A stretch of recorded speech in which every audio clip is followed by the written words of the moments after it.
Bueno, y retomando en lo que habíamos mencionado anteriormente, entonces ya como para cerrar este tema, mire hasta dónde entra a formar parte y gran importante en el derecho procesal penal, sea sobre todo en Roma, la figura del abogado, ¿sí? Ese que interviene, que defiende, que ayuda, que es lo que hoy en la actualidad somos, que tenía serias responsabilidades, que desde la historia se siente comprometido con su profesión, con todo lo que tiene que resolver como intermediario. La última pregunta sobre ese tema, doctor. Si el abogado no cumplía con sus funciones, como sucede hoy en día, ¿también podrían ser sancionados? En ese momento de la República, en el Imperio, Augusto, como emperador, autoriza la creación, esa fue la creación incipiente de algo parecido a un colegio de abogados, y sí comenzaron a ser sancionados. Con Justiniano se formaliza ese gremio y controlada por una autoridad del Estado de esa Roma o del Imperio Romano de Constantinopla, ¿es verdad? Sí. Y de Oriente, y allí comienza a hacerse ese ejercicio, va a Roma, y durante la Edad Media existieron esos colegios de abogados que no eran llamados de esa manera, pero sí eran agremiaciones que se encargaban de las sanciones a eso. Sí existió en Roma esa opción. Fue tardía, pero sí se dio en Roma. Doctor, en anterior, para que nos escuchan y nos leen, por supuesto, en anterior charla habíamos hablado de un libro que básicamente también recoge este libro acá, algunos conceptos, digamos, para ser más precisos. Doctor, la pregunta es la siguiente: ¿por qué usted le colocó a este texto en su, digamos, subtítulo Apuntaciones históricas? Apuntaciones históricas, bueno, el origen del texto son resúmenes de clases que yo escribí a mano, preparando la clase en maestría y especialización sobre principios constitucionales del derecho procesal penal. 1. 2. Esos manuscritos de preparación de clase tenían un enfoque, entre muchos, sobre los antecedentes históricos de las instituciones jurídico-procesales y cómo tenían una notoriedad en injerencia, muchas de ellas en el derecho procesal penal actual y otras que habían sido rezagadas y olvidadas en la historia. 3. Esos apuntes se denominaron apuntaciones históricas, y la expresión, sobre todo apuntaciones, la leí por primera vez en un texto de castellano antiguo, o redactado mejor en castellano antiguo, de un opúsculo. Es un libro pequeño, de bolsillo definitivamente, que se dirigía a la formación de jóvenes abogados en España, ¿no es cierto? Esa publicación es de 1794, y allí en una de las reglas de consejos para ser un buen orador en el foro aparece la expresión apuntaciones. Yo la extraje de ahí, y era una expresión traída del francés, porque ese opúsculo era como un resumen de un texto de oratoria forense francés que más o menos ha sido publicado en el año 1712. Ahí fue que leí y dije: sí, esto no son apuntes, realmente es algo más organizado, ¿sí? Al igual que ese opúsculo, y por eso se reflejó allí como entre paréntesis apuntaciones históricas. Ese es el origen de esa expresión, o al menos el que se ha identificado hasta el momento. Y bueno, nosotros ya con lo que nos introdujo aquí el doctor Nelson, ya hablamos del proceso griego y también fue tomado en pretérita ocasión. Doctor, usted habla aquí de la Santa Inquisición, del proceso medieval, del proceso liberal, del proceso contemporáneo, del proceso actual.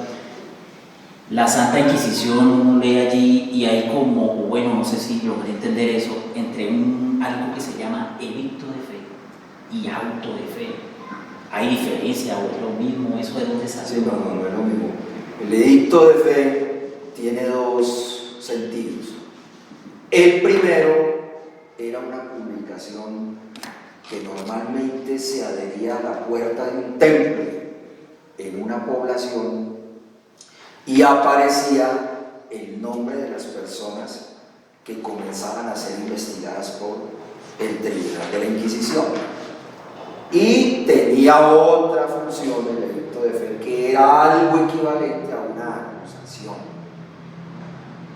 Luego, con el paso del tiempo, el edicto de fe terminó siendo la lectura de la sentencia. Eso fue lo que terminó siendo, pero el origen fue lo que se manifestó primero. El auto de fe es la ejecución de esa sentencia dictada, de ese edicto de fe. El edicto de fe lo leía la iglesia y luego de esa lectura había una formalidad en la cual la iglesia le entregaba al reo a la justicia secular para que procediera a la muerte, porque la iglesia no podía matar, cegar la vida de cristianos. Entonces se lo dejaba a lo mundano, a otros más pecadores que a la iglesia, y ejecutaban la pena. Entonces, sentencia leída, auto de fe, ejecución. Y anteriormente el edicto era la vinculación y la acusación. Doctor, ¿cómo surge la Inquisición? ¿Por qué surge la Inquisición? La Inquisición surge por el problema del catarismo y en Alemania la aparición de sectas que se denominarán herejes. Catarismo, Francia. Francia, el sur de Francia. Francia. ¿Cómo les en la Occitania francesa, ¿cierto? Que era como todo el sur de Francia, como la tercera parte del sur de Francia vista de abajo hacia arriba, ¿sí? Se le llamaba el Languedoc. Entonces el catarismo surge y otras fuentes de heretismo, y el Papa Gregorio IX comienza a concebir la posibilidad de crear un tribunal inquisitorial a finales del siglo XII, como hacia 1198. Lo crea definitivamente y retoma esta idea de Inocencio III, que lo lleva hasta sus últimas consecuencias. El Tribunal de la Inquisición entonces tiene prácticamente un reconocimiento hacia aproximadamente ese año. Lo retoma Inocencio como en el año 1212-13, ¿cierto? Fíjese, antes de la Carta Magna Inglesa era Papa Inocencio III y Juan sin tierra, el rey de Inglaterra. Y paralelamente, al mismo tiempo, había brotes de heretismo allí. Herejías, por ejemplo, como todavía era muy incipiente, pero comenzaba a creerse, de curanderos, de brujas, de esposas infieles que no querían procrear, mujeres que se practicaban usanzas allí prohibidas por la iglesia para evitar embarazos. Y hay algo muy particular en un decreto papal de Inocencio III de esa época que culpa a las mujeres de la impotencia sexual de los hombres. Parece ser que en la Europa de esa época y casi durante la Edad Media y parte de la Edad Moderna había una expresión de disfunción de lo masculino en términos de la sexualidad y la procreación, y la iglesia culpó a las mujeres porque efectivamente había prácticas a través de pócimas, ungüentos y rituales que las mujeres realizaban con la finalidad, yo no sé si eso tendría eficacia o no, pero eso es lo que la iglesia registra, que los hombres que viajaban o que eran infieles con estas prácticas mágicas, brujeriles y prácticas de antaño hacían que los hombres pues sencillamente no pudieran procrear, y a partir de esa impotencia pues no podían tener contacto contactos de tipo sexual con otras mujeres. Entonces la Iglesia persiguió, entre otras razones, en ese decreto esa situación contraria al dogma católico. No se concebía como herejía, pero sí en ese decreto papal apareció allí y surge el Tribunal de la Inquisición. No solo con esas prácticas, en el libro se registran muchas prácticas relacionadas con prejuicios que la Iglesia no pudo contrarrestar durante el dominio de la Iglesia desde el siglo IV, sí, con Teodosio II el Grande, que oficializó el rito del catolicismo cristiano en Europa, y todavía en el siglo XII y aún en el XIII y el XIV, pero en una menor envergadura, el mundo europeo era muy prejuicioso, muchas creencias diferentes a lo católico cristiano, incluso veneraba árboles, piedras, perros, gente que no tenía nada que ver con santos, y todavía dinámicas de la naturaleza. Y la Iglesia, digámoslo, que por las buenas no pudo educar o generar una especie de urbanismo o de educación en la esfera europea de la época, comenzó a reprimir ese tipo de comportamientos a través de la Inquisición. Doctor, ahí hay una anécdota, ¿no? Y es para las mujeres, no creo que la vayan a utilizar, pero bueno, si les interesa. Doctor, ahí usted anota en una de esas anécdotas, inclusive hay muchas, libros muy interesantes, cosas que uno lo va leyendo, doctor, y bueno, se va interesando por esas, y esas anécdotas es la siguiente, parte de que una mujer, para evitar que el esposo le fuera infiel, o para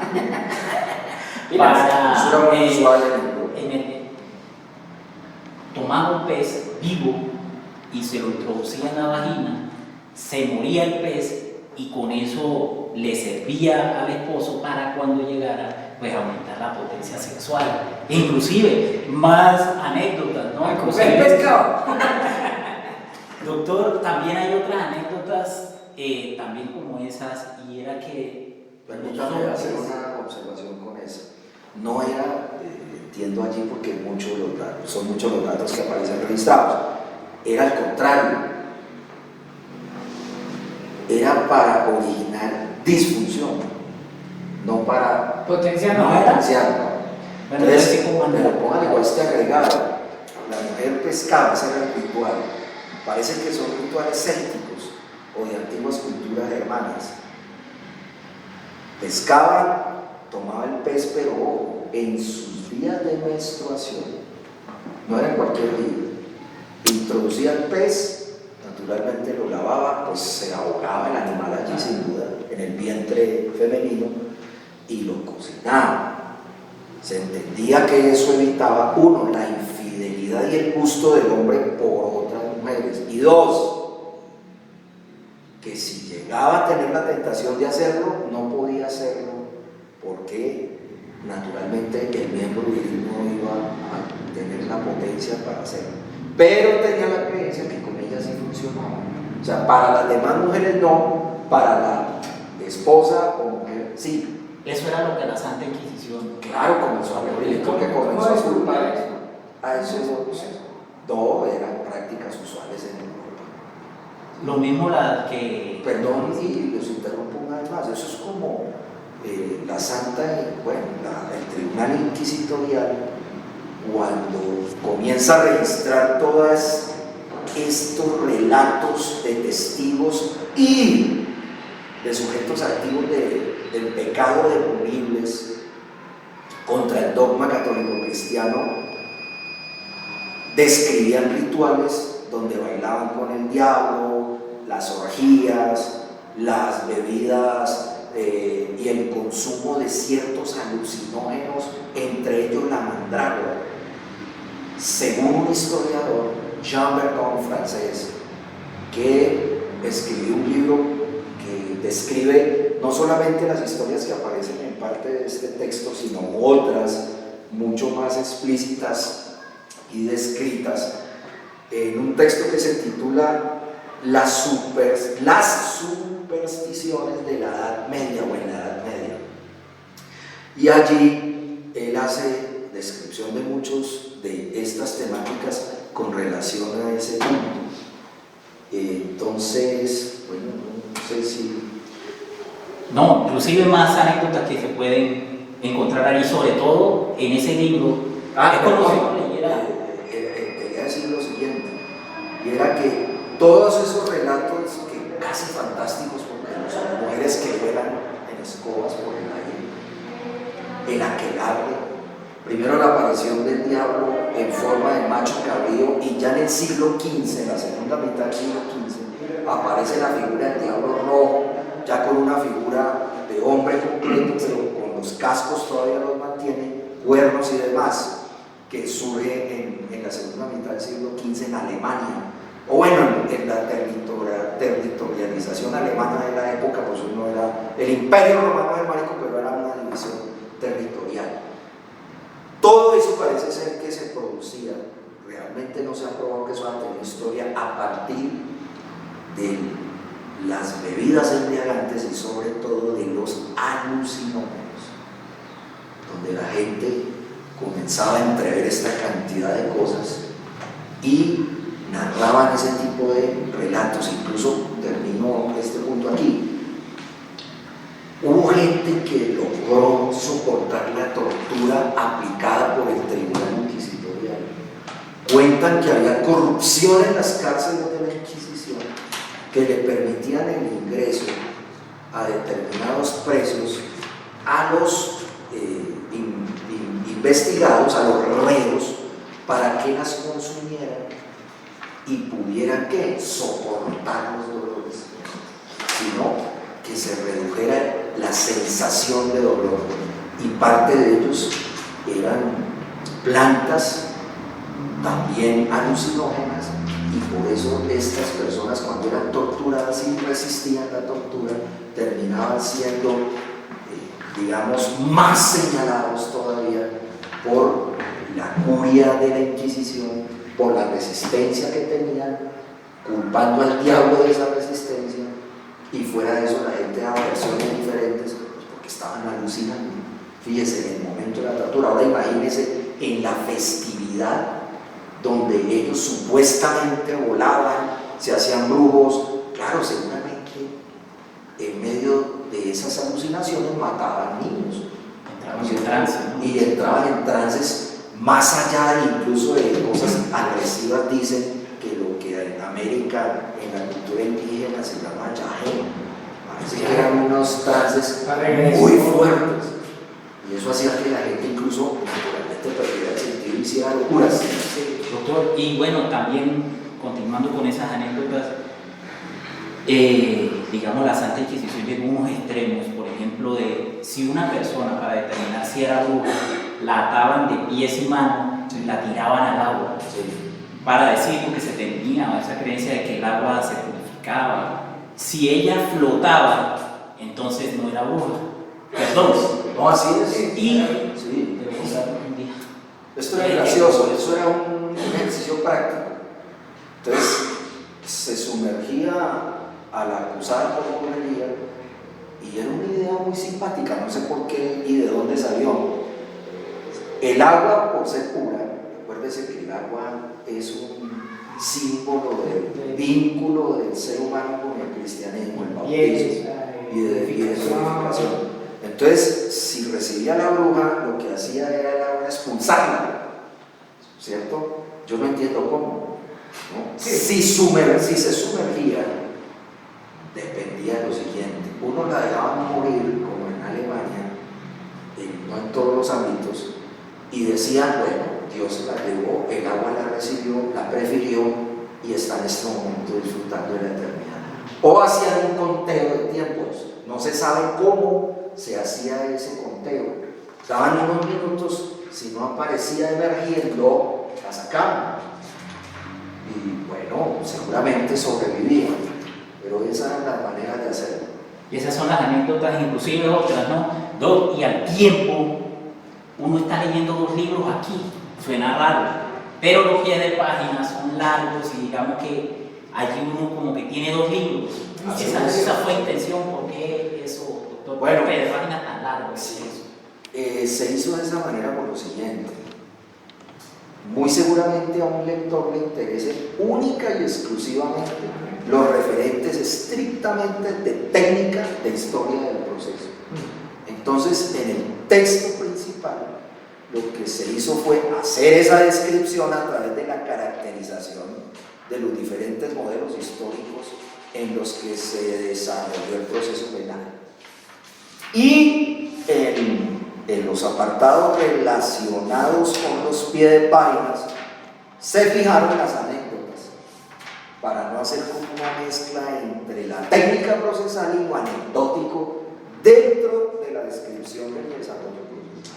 Entonces uno perfectamente sin duda que puede leer por separado el texto principal y por otra parte el texto anecdótico y bueno, de otra serie de citas que tienen que ver ya con el texto principal. En las, digamos, procedimientos de la Edad Media, llegaban a la persona, digamos, en los términos de hoy, la capturaban, a colocarlos en términos de hoy. Y así era, sí. Exacto. Y ahí es que se dice que bueno, el término técnico era aprehensión. Se capturaba, el término históricamente se utilizó para los bienes. Entonces la Inquisición aprendía físicamente personas y capturaba bienes. Y hay algo muy curioso que uno lee y por lo menos va comparando, ¿no? El derecho de esa época con el actual. Y a mí me llama la atención un párrafo dentro de él. Se dice que una persona, supongamos, el doctor Nelson me dice que yo hago brujería y usted era el Santo Oficio. Sí. Entonces el doctor Nelson llegaba y le decía, Rómulo hace brujería. Yo no sabía quién me denunciaba. Así es. Era secreto, ¿no? Sí. Y para allá voy. En la ley 906 se dice que hay un testigo anónimo que no se ve, no se sabe quién es, y el testigo de esa época, doctor. O sea, estamos viviendo hoy en la ley 906 referente a eso, algo parecido o igual, si se quiere. No, es parecido porque el denunciante anónimo, fíjese cómo operaba, ni siquiera a veces la Inquisición lo conocía. Los edificios de los tribunales de Inquisición en Europa, incluso el de Cartagena y el de Lima, tenían una ventanita pequeña, como de este tamaño, y allí la gente a medianoche o en horas de la madrugada, naturalmente oscuras, dejaban la denuncia. O, si no sabían escribir, se acercaban a ser escuchados, a denunciar. La iglesia normalmente sí sabía a través del tribunal quién denunciaba, posteriormente se presentaba. Y aparecían como testigos protegidos que en muchas oportunidades la Inquisición no revelaba al imputado o al acusado posteriormente. Y ahora, ¿no es parecido en qué sentido? Porque la justicia en Colombia exigió que los anónimos no son válidos. El mismo Estatuto Procesal Penal lo establece, y además de eso, que ese tipo de denuncia tiene que ir mínimo con un nombre y unos datos de ubicación y exigir protección de parte del Estado, si no directamente la Fiscalía, a través de un juzgado de garantías para mantener esa incolumidad, esa protección, pero se ha intentado siempre por parte de los estados penales hacer referencia a ese tipo de denunciantes anónimos. Me llegó un anónimo, entonces voy a empezar a indagar, y ha existido, sobre todo en los años 90, o mejor después de finales de los años 90, una resistencia a esa práctica. Doctor, allí habla usted, ya dejando la Inquisición un poco por cuestiones de tiempo, 4 procesos o 4 fases del proceso. ¿Podría explicarnos cuáles son esas 4 fases? ¿En qué modelo? Digamos, el modelo, digamos, liberal. Ya después del liberal, inquisitorial pues surge el derecho napoleónico, ¿no es cierto? Ya luego el derecho propiamente liberal, luego el sistema acusatorio, posteriormente la evolución del sistema adversarial en el mundo anglosajón, hasta llegar a una mixtura más sofisticada que ya ha venido presentando presentándose en los últimos 200 años, pero que ha tenido una motivación lamentable en el sentido que esas mixturas procesales han originado unas regresiones históricas, tomando instituciones no tan favorables, no solamente para el procesado, sino también para la víctima, por ejemplo, e incluso unas restricciones marcadas para el ente de persecución penal del Estado que inhibe la posibilidad de definir con mucha más eficiencia los resultados que se pueden poner en el trámite de proceso penal. Entonces, digamos que lo resultante de estas 4 instituciones es que comienzan a tomar un poco de ingredientes del modelo medieval, ¿no es cierto? Incluso el derecho penal romano, ya se olvida el derecho griego, del derecho establecido penalmente en la jurística italiana de Bolonia y de Padua desde el siglo XII, que tuvo unos aportes interesantes, por ejemplo, desde el principio de la presunción de la bondad humana, que es el antecedente del principio a la presunción de inocencia, la tecnificación del proceso copiado de la tecnología de la Inquisición. Los sistemas, digamos, liberales asumen todos estos factores junto con el modelo acusatorio imperante en la Inglaterra de esa época, de finales del siglo XVIII, que es desde tiempos inmemoriales, pero se toma en la Francia revolucionaria como ejemplo ese modelo acusatorio de los ingleses, por lo que era un sistema de publicidad, ¿cierto? Se hacía el ejercicio del debate penal en presencia de gente, no solo de un jurado, sino del público. En cambio, los sistemas penales, como fueron denunciados por César Beccaria de los delitos y de la sentencia en 1764, hace esas denuncias en contraste con el proceso inquisitorial, tanto eclesiástico, pero él se refiere más al secular, donde el secretismo es imperante. Entonces, digamos que la ideología revolucionaria francesa y el continente van mirando ese modelo de publicidad y de la oralidad inglés para definir la transparencia del mismo, aunque tuviera, por supuesto, muchos errores y equívocos, y va manifestando que puede mezclar toda esa dinámica como se encuentra descrita allí, caracterizada ese modelo acusatorio inglés, con parte de la tradición escritural, y realiza la primera mixtura con el Código de Napoleón en materia de procedimiento criminal, se denominó, de 1808. Entonces, cuando uno observa en el texto la cantidad de caracterizaciones ligadas a los distintos procesos, va uno examinando las mixturas y uno se pregunta si realmente hay algo nuevo en los derechos procesales contemporáneos. Y uno podría decir que no. Y no hemos tomado conciencia de ello. No voy a caracterizar esos modelos en este momento porque es una pregunta muy amplia.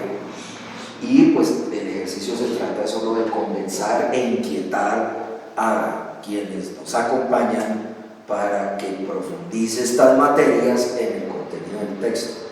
Pero lo que quería decir era que lo que se piensa como avance en los modelos procesales contemporáneos, en gran parte, hablándolo cualitativa y cuantitativamente, son el reflejo de toda una evolución histórica.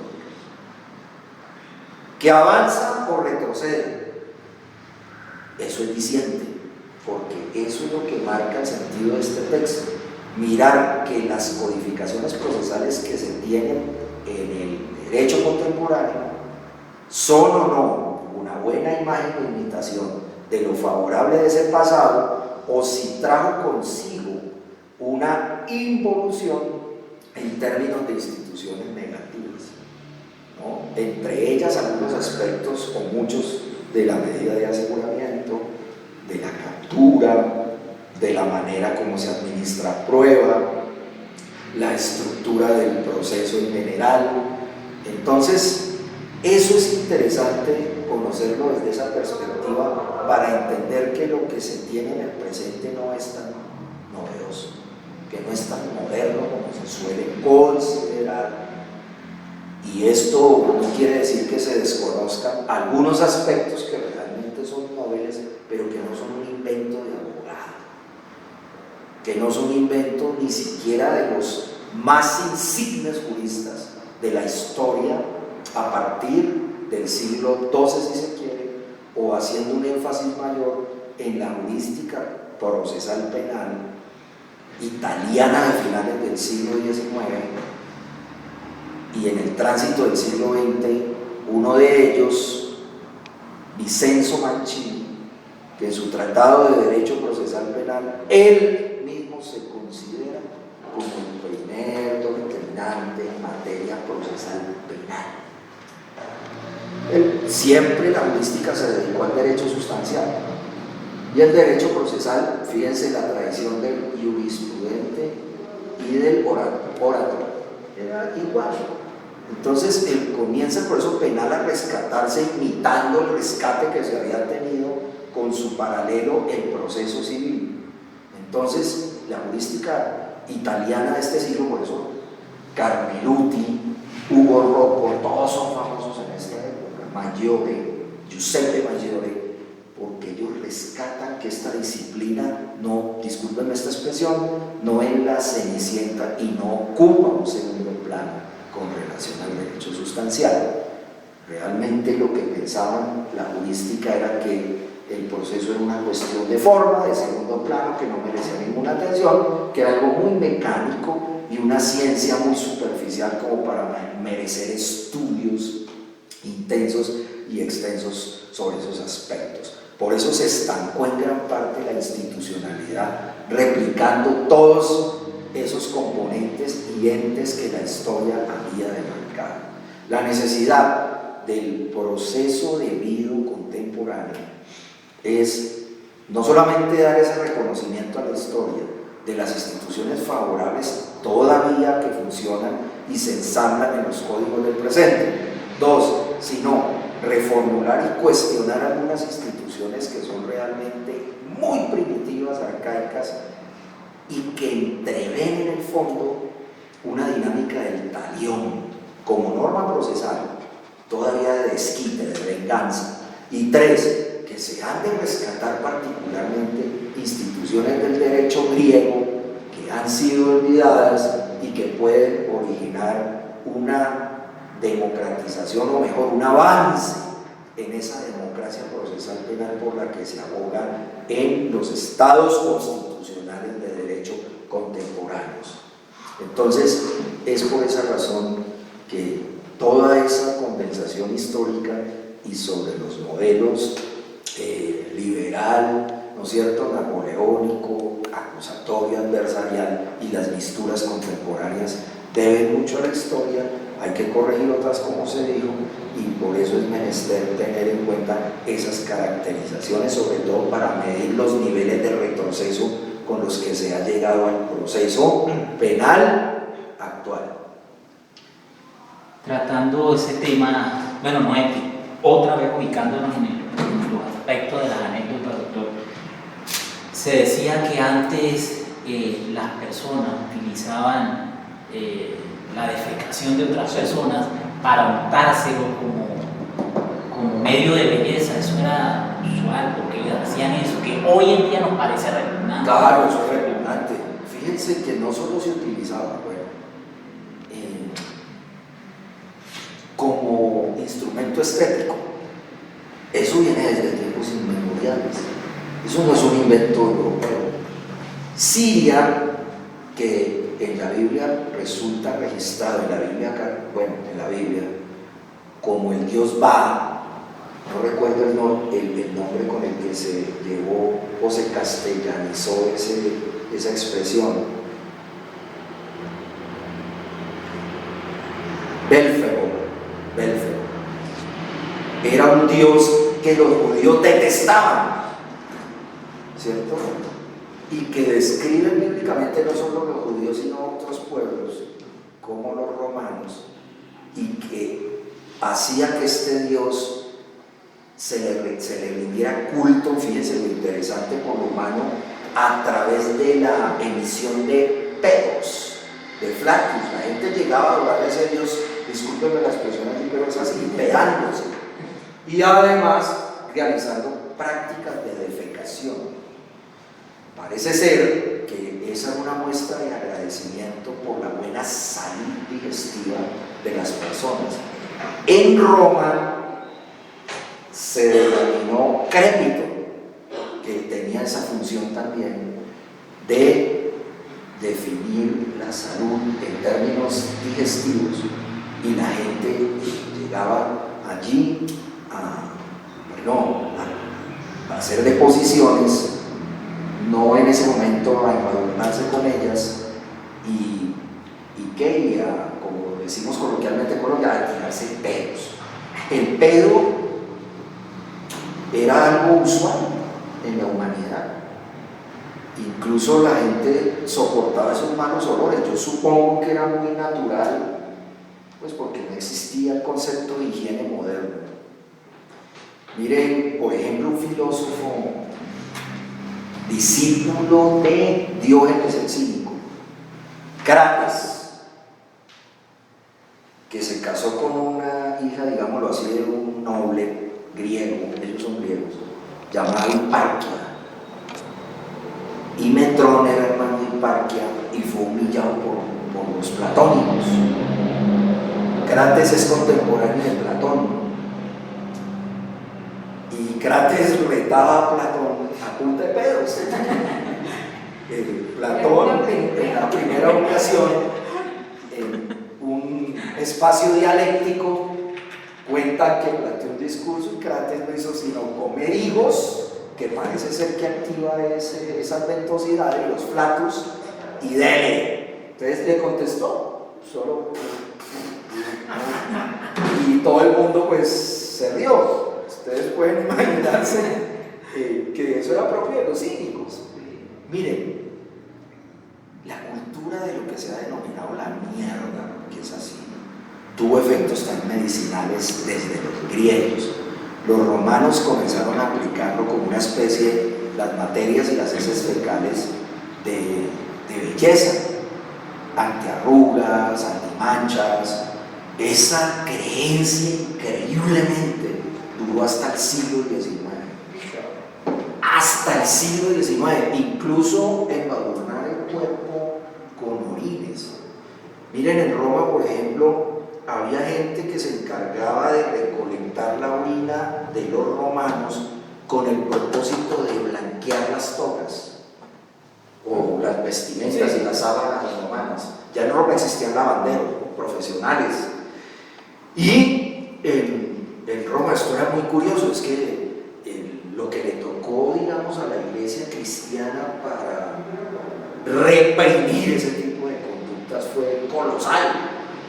Miren, en Roma lo simpático, que esto aparece en las guarniciones militares modernas todavía, y se aplicaba, por supuesto, en las legiones romanas.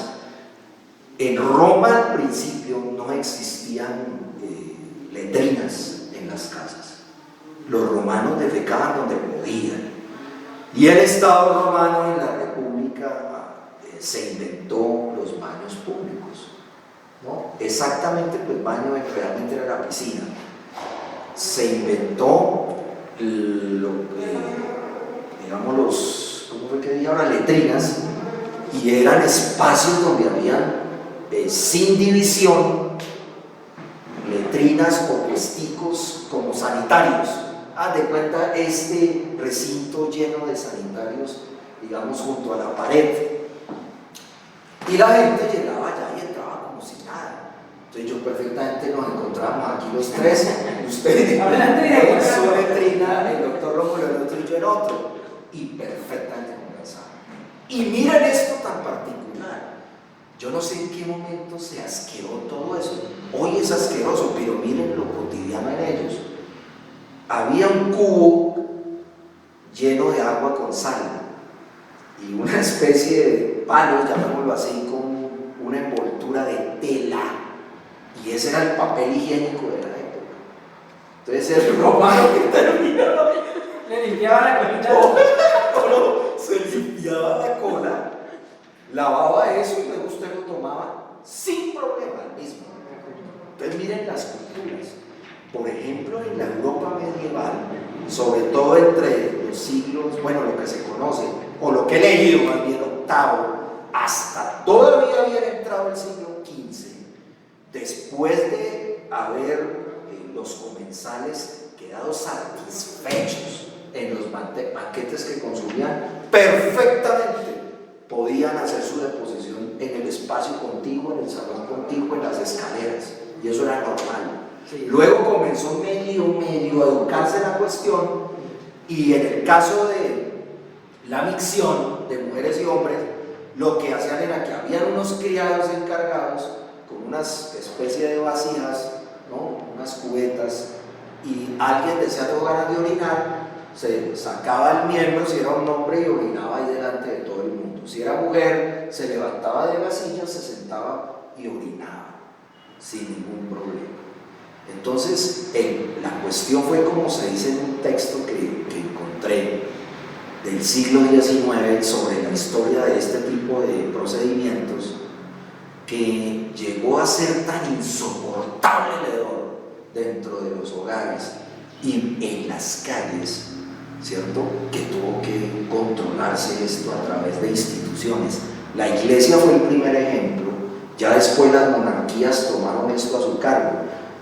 Eso existió aquí en Bogotá, el grito que en las noches se hacía, aquí como que fue más descarada la cosa, en el sentido que la gente hacía sus deposiciones en unos recipientes, ¿cierto?, y sus orines, y gritaba: cuidado que ahí va el agua sucia, y la lanzaban a la calle.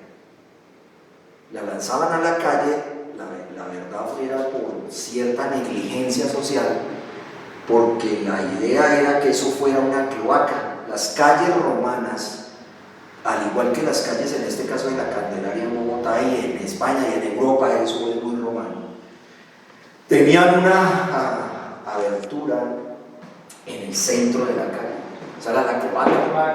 Entonces se supone que eso allí tenía que depositarse en las noches.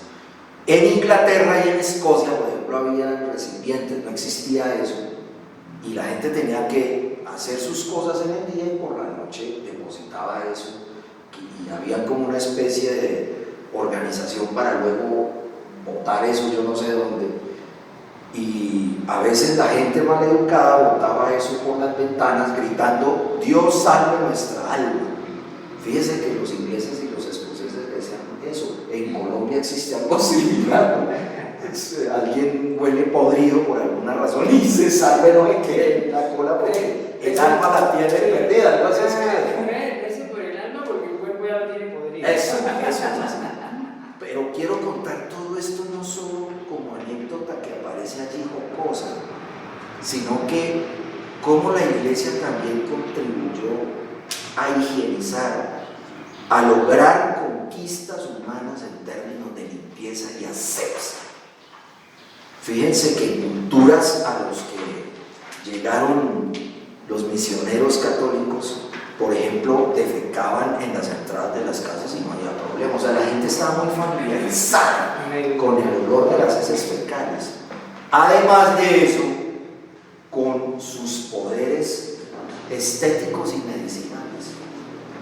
La iglesia, a través del tribunal de la Inquisición, procuró, y si no a través de las penitencias no inquisitoriales, sino de iglesia, realizar este tipo de ejercicios. Por ejemplo, es muy usual y era prohibido desde Grecia. Habían leyes escritas.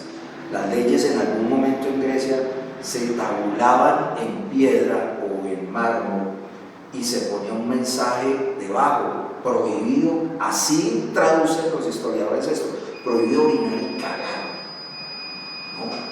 Se decía, o sea, pues es que es muy obvio, ¿no? Y así sucesivamente en Roma también eso existió, incluso maldiciones en los baños romanos existían en excavaciones en Pompeya, donde aparecen como hoy, yo no sé, en los baños públicos, sobre todo en ciertos recintos donde la gente se pone a escribir mensajes, y mensajes literalmente con heces fecales. Eso hacían los romanos, cuentan en esta historia. Hay un texto que cito aquí en la introducción que es de Florian Werner, que se llama La materia oscura, y el subtítulo es Historia cultural de la mierda. Y hay uno que encontré que hice alusión anteriormente del siglo XIX, que no está citado en ese texto, que es Escatología y Civilización, que la camarógrafa se me digna de reír, que es de un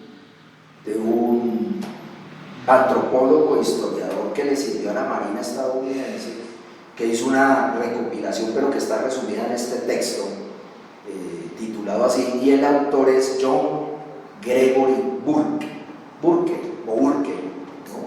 Y él hace una compilación de testimonios antiguos o recopilados por otros antropólogos y hombre, describe allí, al igual que el que está citado en este texto, todas esas creencias y prejuicios relacionadas con la materia fecal y también con la disciplina que se adelantó a propósito de evitar eso.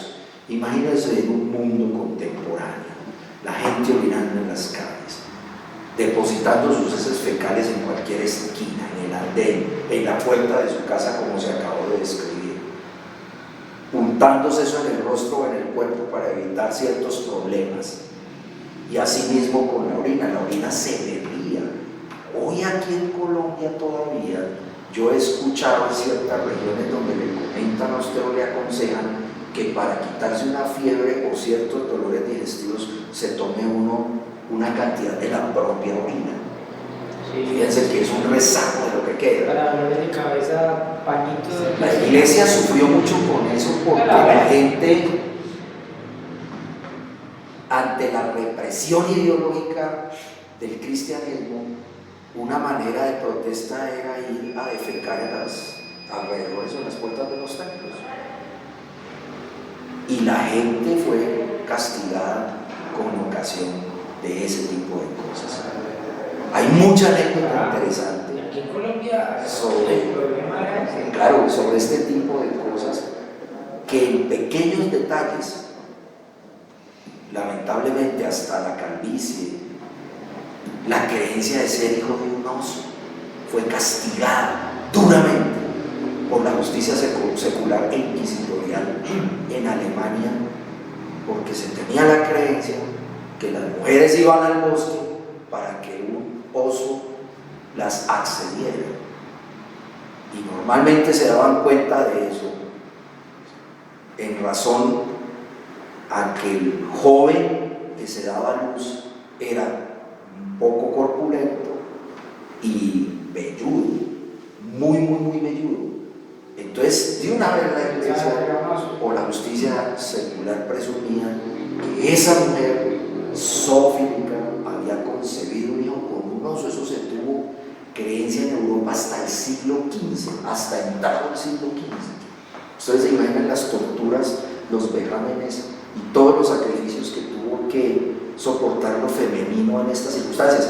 Llegó el absurdo, aparte del asunto de la excrementicia y los orines, a sancionar punitivamente animales. La doctora Wanda Fernández le cuenta una anécdota en un texto que publicó sobre sistemas penales de juzgamiento, que es una historia también muy buena. De ahí yo cito ese texto y reconozco que la influencia de escribir este texto de historia un poco más extenso obedece a la lectura y el conocimiento que tuve de esa fuente, además de ser mi gran maestra y progenitora jurídica. Y resulta que cuenta que en Francia se juzgó a un par de gallos, bueno, una gallina y un gallo, que inusualmente se aparean. Y ante ese apareo tan inusual, quién sabe cómo fue, pero solo dice que es inusual, se procesó y se condenó a muerte a ese par de animales. Lo propio ocurría con cerdos y gatos. Hacían ese ejercicio con ese tipo de animales.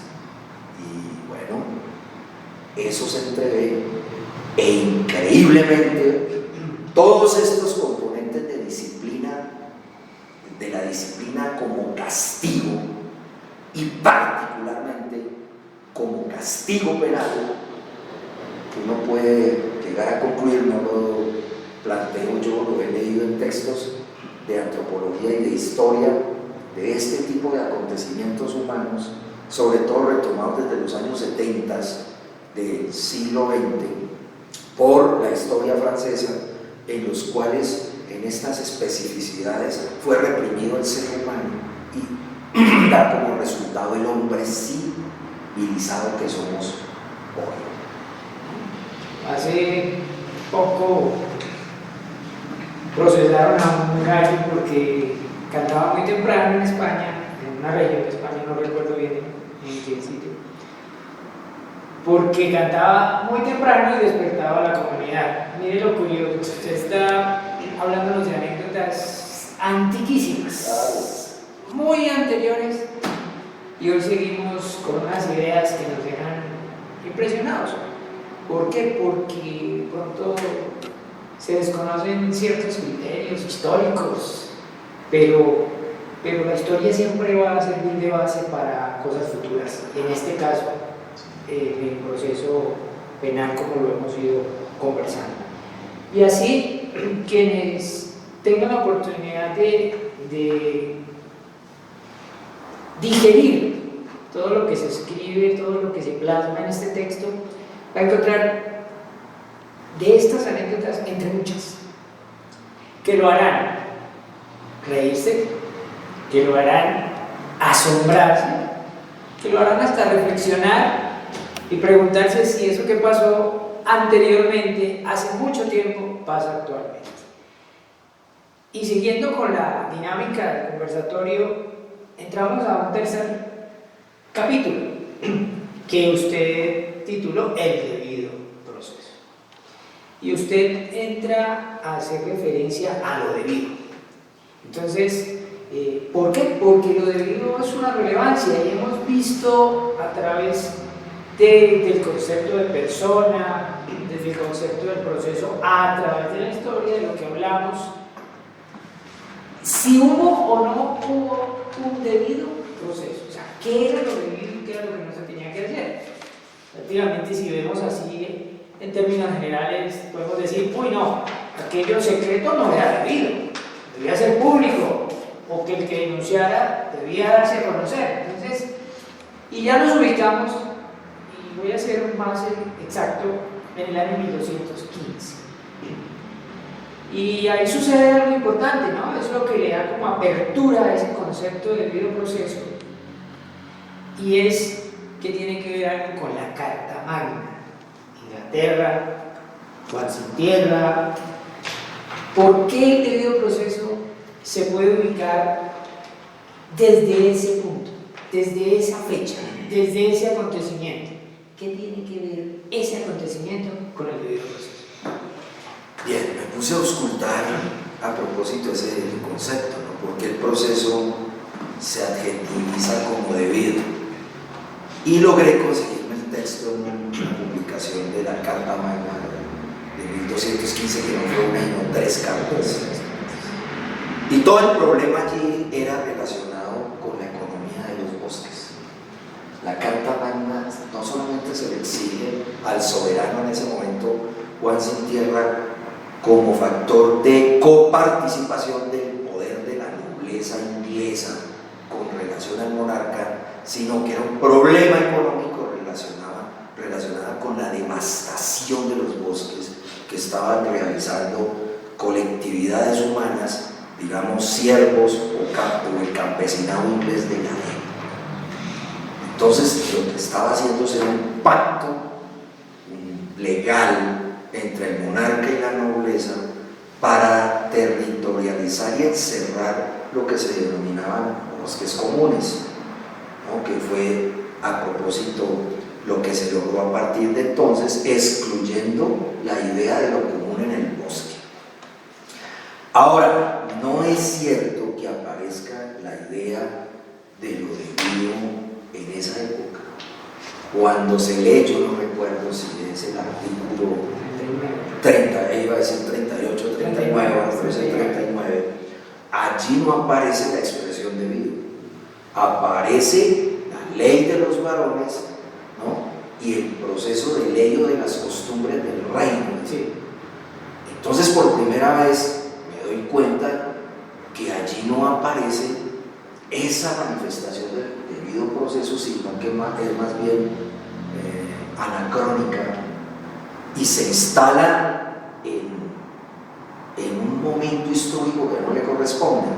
Pero bueno, lo que entiendo en la historia del debido proceso que aparece en los textos jurídicos es que se procura discernir lo siguiente: que las normas procesales eran tramitadas en primer lugar según que el respectivo territorio de determinado nombre. 2. Esto quiere decir que no había una unificación de normas procesales.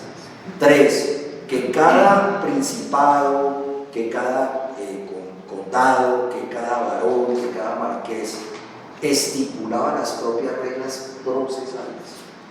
4. Que la monarquía allí no tenía ninguna injerencia. 5. Que cuando tenía una injerencia creaba sus propias reglas procesales ad hoc. Entonces, ¿qué se exigió en este pacto allí y que quedó registrado en el artículo 39 de la Carta Magna? Era que habían unas expresiones uniformes que podían considerarse como derecho inglés y que habían venido condensándose a través de unos books, de unos libros, que Enrique II de Inglaterra, que era el papá de Ricardo Corazón de León, hermano de Juan Sin Tierra, que muere, si mal no recuerdo, en una cruzada, y lo hereda Juan Sin Tierra, y Enrique II comienza a estandarizar esas normas, digamos, de costumbres. Entonces, lo que exigió la Confesa de la época es la aplicación de ese estándar para dar una especie de unificación a reglas procesales, no solamente en materia penal, sino en materia de confiscación o de pleitos o conflictos civiles. ¿Cuándo se registra la aparición del proceso ya con esa exigencia de lo debido? Eso aparece a principios del siglo XIV, en 1300, no sé, 8, 6, yo no recuerdo ya muy bien, pero sí a principios del siglo XIV, y allí se aparece por primera vez debido proceso. Pero se entiende como ese debido proceso del common law, proceso justo que aparece en las normas del common law, ¿no es cierto? El derecho no escrito en ese panorama y registro de prácticas judiciales reconocidas. La idea de debido proceso como se conoce actualmente surge en los Estados Unidos. Yo no sé pronunciar aquí mucho en inglés, pero es el due process law, que es debido proceso de ley, of law, sí, debido proceso de ley. Y entendiendo el debido como justicia del proceso. Entonces, eso surge para definir que se hay un estándar de normas procesales, pero que se someten a un rango o principio de justicia que puede llegar a modificar ciertas reglas procesales dependiendo de las necesidades de justicia del respectivo conflicto penal. Ya eso no es así en la actualidad, pero lo que sí queda claro es que en el derecho estadounidense esa idea de proceso debido es proceso justo, proceso con justicia, lo cual trasciende la idea de una regla procesal formal escrita que se aplique per se y por sí misma como fin. Precisamente se adjetiviza de debido es para modular la intransigencia, la formalidad y la rigurosidad con la que pueden resultar aplicadas las normas en el sistema procesal estadounidense. Esto fue recopilado mercado y tomaron por América Latina y naturalmente por el continente europeo con la finalidad parte de morigerar los efectos desastrosos que arrojó la aplicación del modelo positivista del proceso como mero proceso. Por ejemplo, acá se pone como anécdota la enmienda, bueno, entre varias, ¿no? Entre otras, la enmienda 14 a la Constitución de los Estados Unidos de Norteamérica. ¿Esa de qué año? Que reafirma, Sí.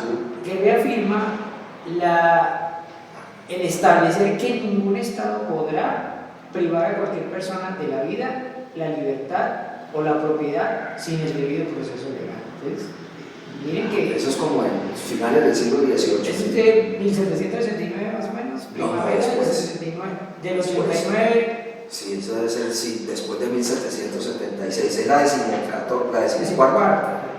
Quizás pueda ser esa en la presidencia de Abraham Lincoln, hacia 1860, 1864. Debe estar ubicada por esa fecha. Y aquí ya empieza a plantearse, como usted lo dice con el derecho anglosajón, la importancia de que la precisión del litigio o el tema de discordia entre las partes se formule ante un tribunal con suma claridad, Sí. ¿cierto? Y que pueda planearse bien con cuestiones prácticas para que pues no vaya a ser excesivamente riguroso, sino que vaya a ser un derecho más bien justo y bien probado, por decirlo de alguna manera. Que sí tenía usted razón, yo lo había olvidado. Sí, es de 1789. Sí, ahí es. A instancias de James Madison, el famoso caso Marbury Madison, se adoptó la quinta enmienda, dice la quinta enmienda, luego viene y se describe el problema Marbury versus Y luego viene la enmienda 14, que es por la misma fecha. Aquí lo interesante es que Vamos a confirmar ese dato. No estoy muy seguro aquí. Sé que lo cito, pero estoy seguro que esa enmienda sí puede corresponder a esa fecha, pero bueno, queda pendiente allí esa precisión. Acá lo importante es que empieza a plantearse el concepto de debido proceso. Es decir, que empieza a decir que ya no puede haber ventaja ni para el uno ni para el otro. Sí. Tiene que ser equitativo y entonces eso empieza a traer ciertos cambios. Claro, porque ya el proceso no se va a definir. Eso, mire que el doctor Rómulo encontró el dato.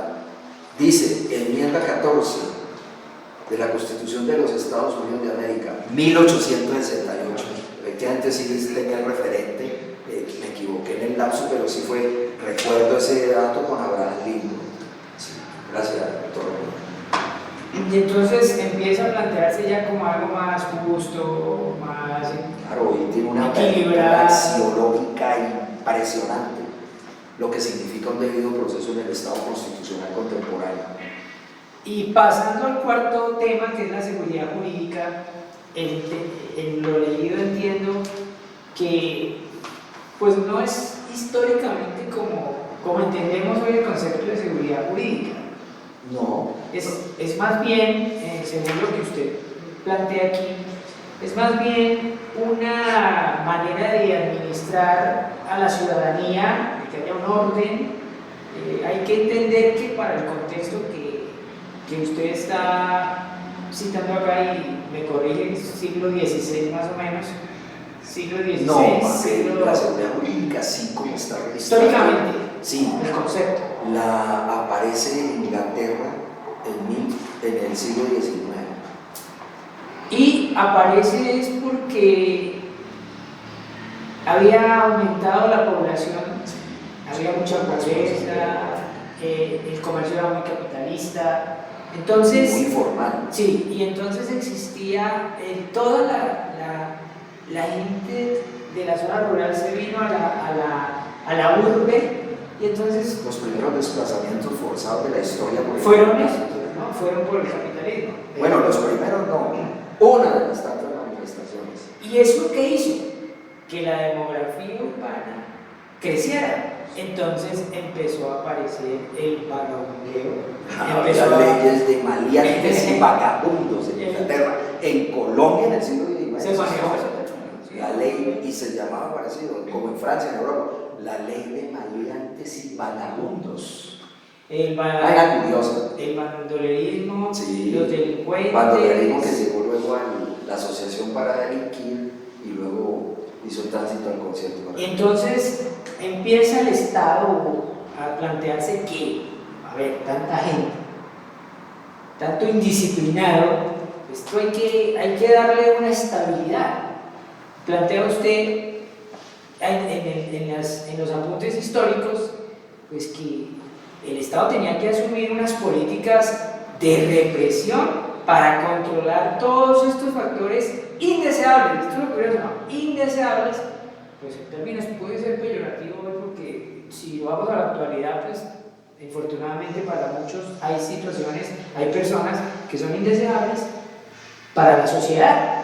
Y entonces empieza a tener que crearse eso para atacar esa desestabilidad social. Miren que aquí seguridad jurídica no me está hablando de una vez el concepto que me... En el tráfico jurídico, En el tráfico negocio, de jurídico, contratos. no, aquí me está hablando... Más allá. Va más allá. Y entonces empieza el Estado a intensificar leyes contra los pobres, limosneros, vagabundos, vagos, delincuentes, inmorales. Rutas. ¿Y qué se crea? Aquí esto es interesante. Se crea la institución de la policía de los pobres o la policía de la limosna en París, por ejemplo. Usted cita que en Sí, 1544. Ah, claro, pero ese es en cuanto al término Policía, sí. ¿Para qué? Para ayudar a mantener ese orden, para ayudar a mantener esa estabilidad, empezar a solucionar todo ese tema que estaba afectando al Estado. ¿Y por qué? Porque plantea usted que en lugar de que trabajaran, la gente se estaba dedicando a la mendicidad, adictos al ocio, pero no al ocio griego. Sí. El ocio griego era productivo, ese era otro, era aprender un arte. El ocio griego era leer, era dedicarse al deporte. No, aquí el ocio es distinto, se cometían robos y desgraciadamente había muchos delitos para esto. ¿Por qué entonces, puede ser la pregunta de pronto un poco ambigua, cambia el concepto de seguridad jurídica? Si la historia nos está contando que la seguridad jurídica lo que planteaba era, en cierta manera, como le enseñan a uno en el pregrado, que es el orden público, que es mantener la convivencia ciudadana, porque hoy tenemos un concepto, digamos, distinto de seguridad jurídica. Digamos que sería, la esencia del concepto es el mismo. Sí, sí, pero... Lo que cambia es su aplicación. Exacto. En ese momento más represiva. Hoy mucho menos represiva. No deja de serlo, pero miren, en primer lugar, la expresión fue escogida deliberadamente. Securitas es sine cura, así como suena, cine y cura. Cine es sin, cura es problema. Sí, seguridad significa sin problema. Entonces, jurídico, derecho sin problema. O sea, le garantizo a la ciudadanía el ejercicio de sus derechos sin inconveniente. ¿Por qué surge el término? En Inglaterra, como se dijo, porque comienza esa indisciplina social a atentar contra la riqueza de la industria inglesa. Es sabotajes a las máquinas incipientes, a los locales comerciales, a los establecimientos de comercio, a los barcos, ¿cómo se llama? ¿Dónde se hacen los barcos? Bueno, donde fabrican los barcos. Y todo eso era objeto de atentados contra esta población desocupada. Entonces, como parte de ese engranaje de disciplina social, y esto incluso yo no recuerdo si cito a Foucault, pero Foucault es muy descriptivo en este tipo de prácticas. Cito a Neil McPony, un autor inglés que habla de cómo evoluciona el concepto de policía y cómo evoluciona el concepto de seguridad jurídica. Entonces la seguridad jurídica comienza a establecerse para controlar estos desmanes de estas poblaciones. poblaciones periféricas y desocupadas. Entonces, lo que hace el sistema inglés es que a través de la cárcel y la penitenciaría y a través de hogares de paso, donde se sometía y se neutralizaban este tipo de conductas y se encerraba a las personas, es decir, lo que Foucaultianamente podría llamarse una lógica de encerramiento, surge para originar esa seguridad de calles, seguridad económica. Entonces el término se inventa a través del derecho policivo. Policía aquí no tiene absolutamente nada que ver con institución casi militar, civil, uniformada. Policía pues era simplemente el cuidado de la ciudad, pues por el término etimológico de polis, de Grecia, política, ¿no? Policía tiene que ver con el cuidado de la ciudad. Y a ese campo de la seguridad jurídica se le denominó salubridad pública. Y hoy hablamos de eso también. Sí, pero más centrado en el campo de la integridad fisiológica y física de la persona. La salubridad pública, que es un término que entiendo surge en el derecho romano, ¿cierto? Y la policía incluso, que fue altamente definida, tenía que ver con construcción de obras públicas, ¿cierto? Sí, no se conocía todavía esa idea de derecho administrativo hoy, de obras públicas, el curso de las aguas, el cuidado de cloacas y alcantarillados, hospitales, por supuesto, la educación era política de policía en la Prusia de la época, en la Europa de la época y en Inglaterra. Ya el término definido fue otra cuestión. Y muchas de esas conductas, como consecuencia, digamos, porque así se denominaban de estos desocupados, fueron penalizadas. Proliferan las cárceles, todo en aras no de justicia, sino de mantener el orden social. Por eso se identifica contemporáneamente el orden social con seguridad, y es que la seguridad genere ¿qué? Esa tranquilidad en el tráfico de las relaciones, tanto públicas como privadas. De ahí surge. Los franceses le dieron esa cualidad a su forma de lo legal, de la ley. Una ley preestablecida, previa, escrita, clara, taxativa, etc.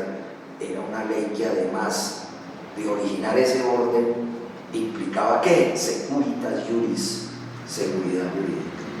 Entonces, para este momento era preferible la seguridad que la justicia. Y eso duró hasta casi la mitad del siglo XX, donde se invirtió la relación de ese binomio.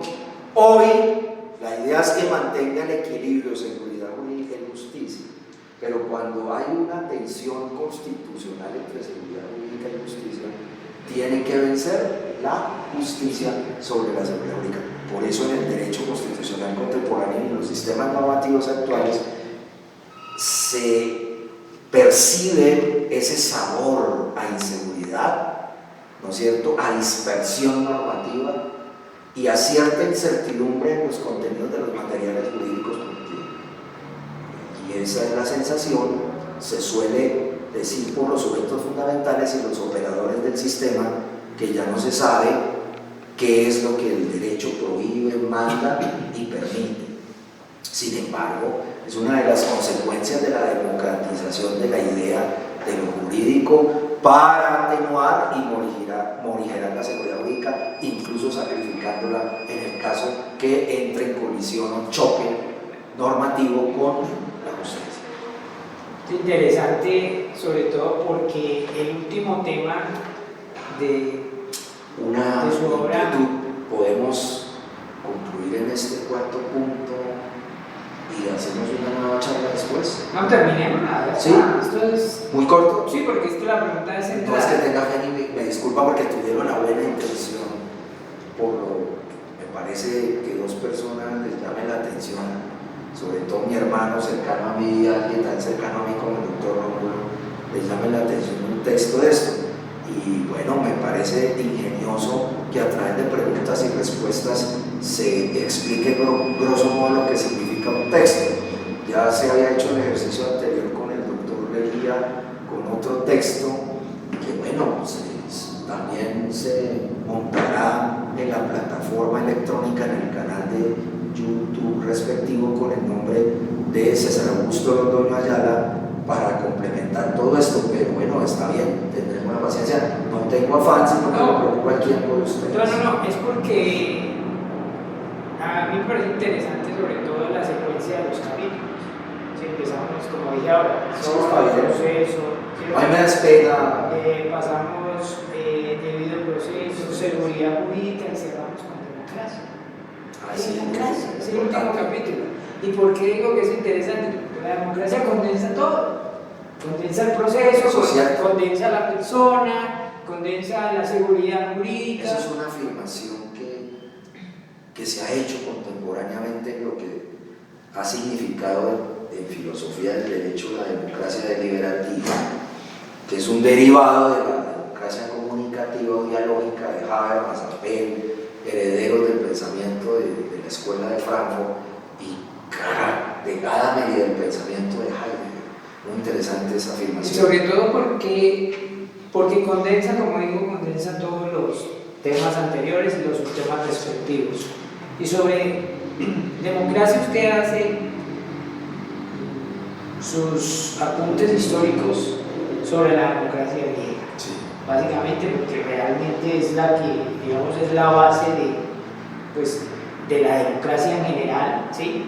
De lo que nosotros podemos decir que es lo que hace que nosotros seamos todo eso que hemos venido hablando de persona humana, tener la dignidad y todo esto. Y todo es interesante,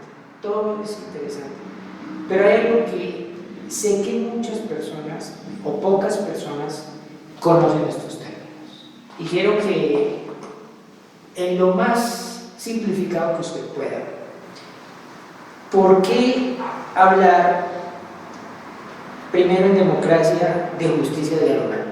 Primero, ¿por qué se habla de justicia dialogal? En Grecia, sí. Claro. En Grecia existe un surgimiento de la liberación de la palabra. Ya voy a decir por qué. La palabra, la voz de lo humano, estaba restringida a la usanza de ciertos sectores de la sociedad o de los agrupamientos griegos. Normalmente de la aristocracia griega, que era muy reducida, y de las pitonisas, las civilas, es decir, del mundo religioso de la Grecia antigua. Es decir, estamos ante un momento en que la palabra o el diálogo está ¿qué? Monopolizado.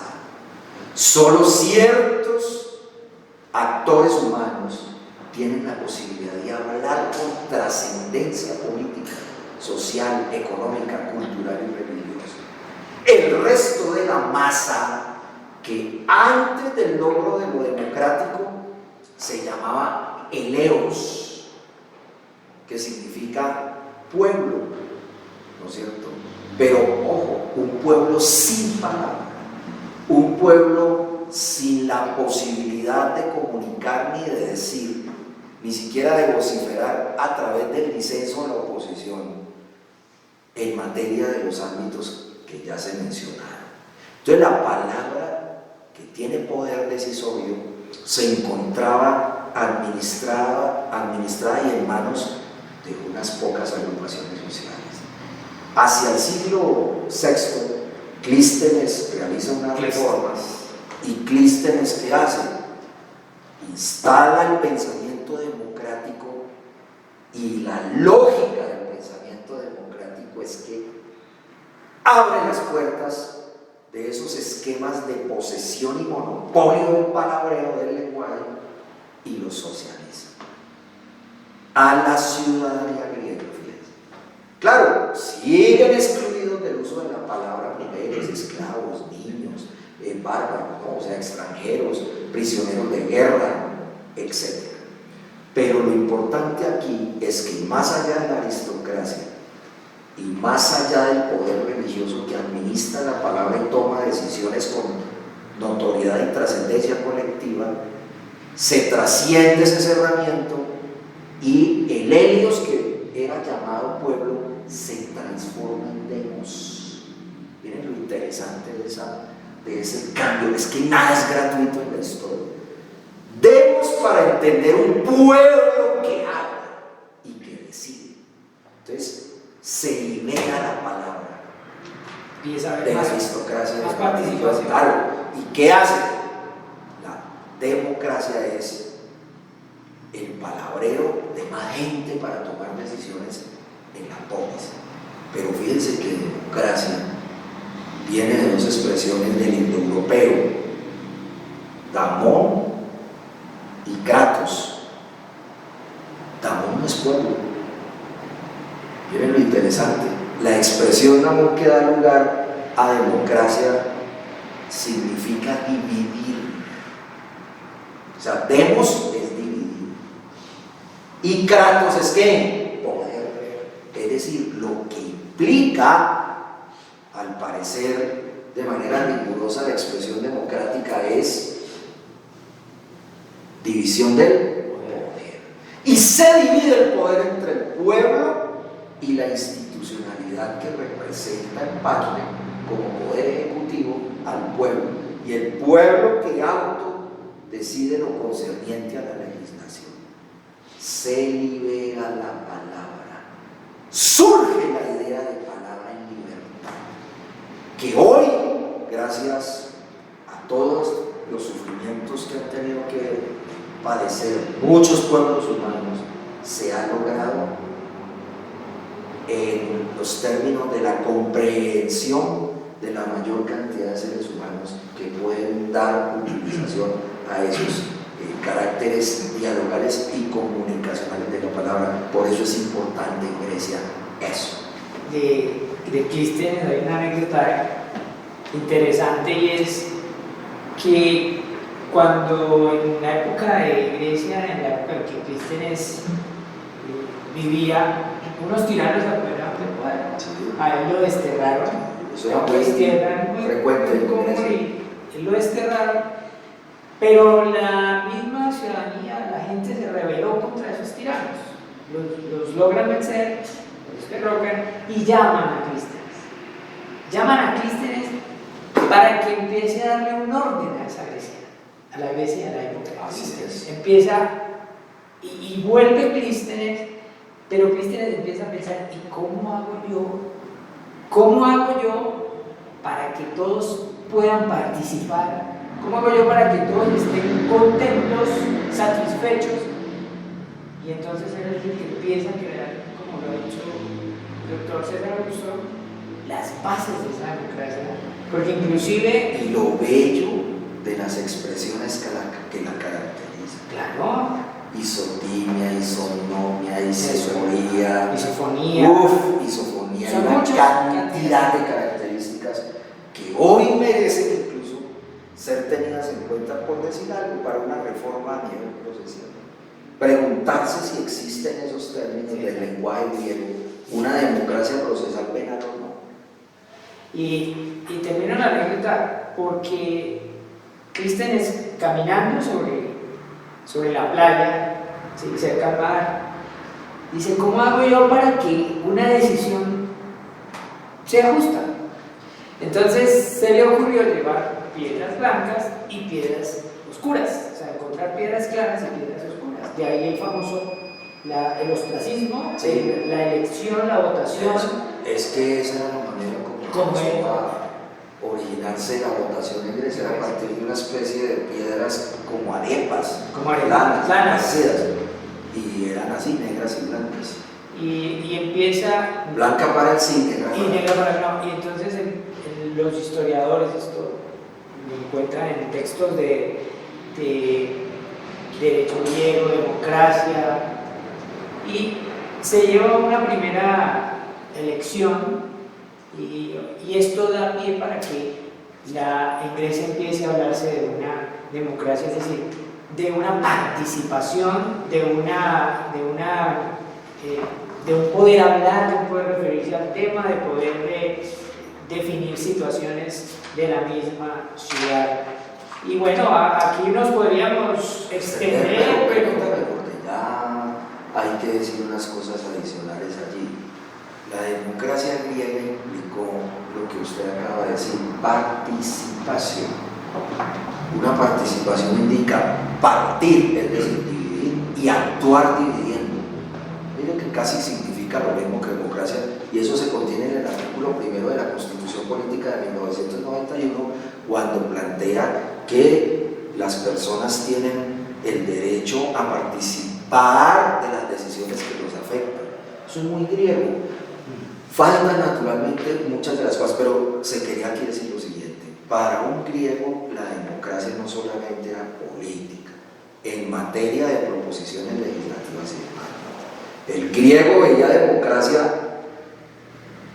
en los esquemas de producción de normas, en los esquemas de los estrados judiciales, en los esquemas de aplicación de esas normas. Para un griego todo eran espacios democráticos, excepto los espacios relacionados con los sujetos que simplemente eran hipokeimenon. Hay un hipokeimenon con una I latina, digámoslo así, que son personas de segunda clase, pero está un hipokeimenon que es los seres humanos de primera clase, y el ciudadano de polis, que era el prosópono, del que se habló anteriormente. La democracia entonces fue reducida con posteridad a mero mecanismo político. Con el Estado constitucional y las teorías de la democracia de finales de los años 70 y los años 80, la democracia vuelve a contemplar esa posibilidad del mundo griego, pero con una virtud adicional, y es que la democracia contemporánea, que reconoce el Estado interno de Colombia, se plantea y permea escenarios como este, ¿no es cierto? Este escenario jurídico en tanto preventivo y democrático.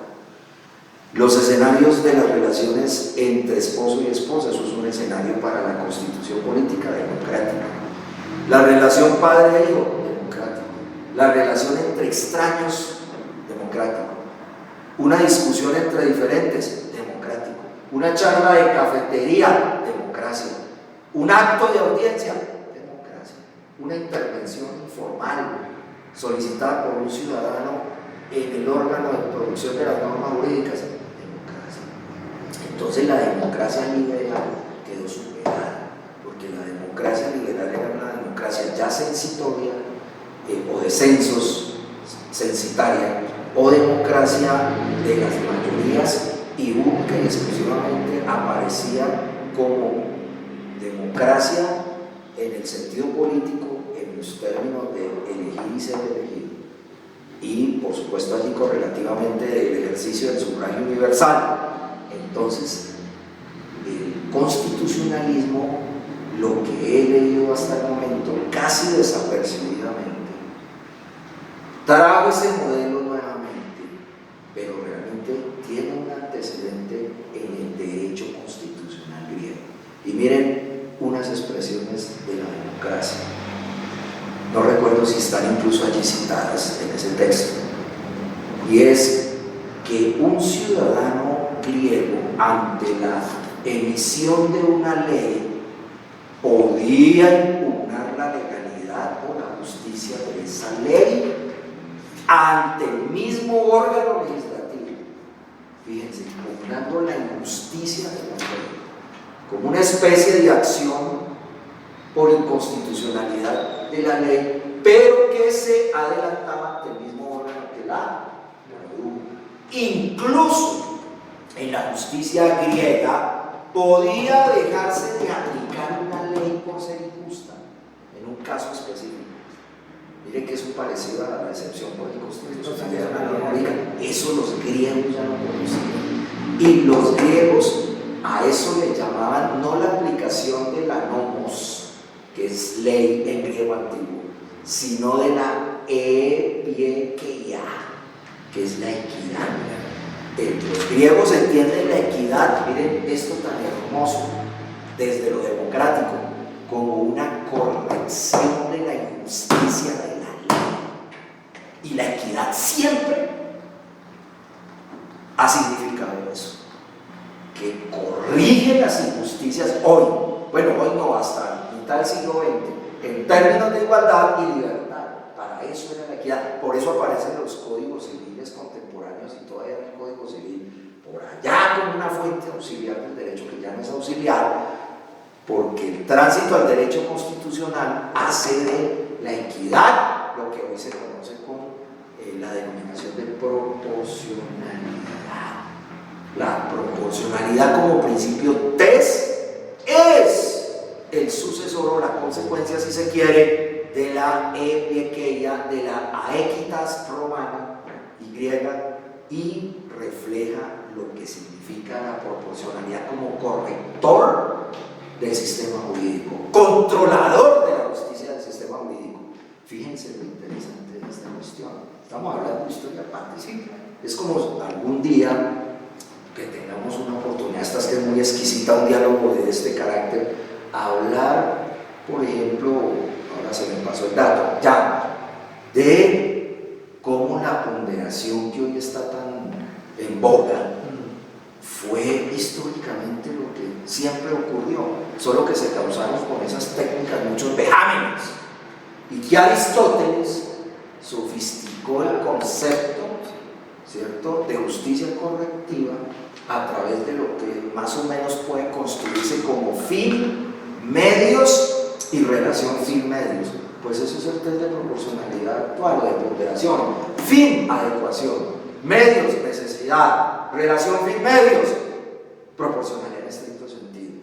Sería interesante porque eso es de raigambre griega. Aristóteles la tecnifica de alguna manera y pasa como frónesis o juicios de la prudencia, calculados a través de algo que llamó él la proscripción del defecto, la proscripción del exceso, teniendo el cuidado de algo en el medio, pues nota en el medio que era el mesotes o el justo medio, a partir, y termino aquí este punto, con algo que se ha denominado con los intérpretes de Aristóteles la proporcionalidad por analogía, o sea, por semejanza de casos, y la proporcionalidad por atribución. La primera reflejaba la idea de igualdad, ¿cierto?, y la segunda de desigualdad. Fíjense que ya Aristóteles, digamos, quizás no lo propuso, pero sí plasmó en su estudio sobre la justicia en general ese tipo de criterios que hoy normalmente se utilizan en términos de balanceo, de evitación efectivamente de excesos, de desmanes o de carencias, necesidades o defectos, a través de algo ponderado. Ponderar es equilibrar, mirar a ver cómo algo que es en parte contendientes en términos de principios, valores o reglas puede llegar a proporcionarse, pero la equidad era desproporcionada. Esa es la proporcionalidad actual. La proporcionalidad actual no es mitad y mitad y equilibrio, sino también desequilibrio. Y bueno, si algo nos ha dejado también la tradición griega es la dicotomía, Sí. lo dialógico, Sí. la oratoria. Oh, sí, no. Lástima que no existan tantos textos. Sí, hay un De poco, oratoria griega. un poco sobre esto, pero y eso desarrolló que precisamente no se discutiera por discutir, sino que se discutiera para construir.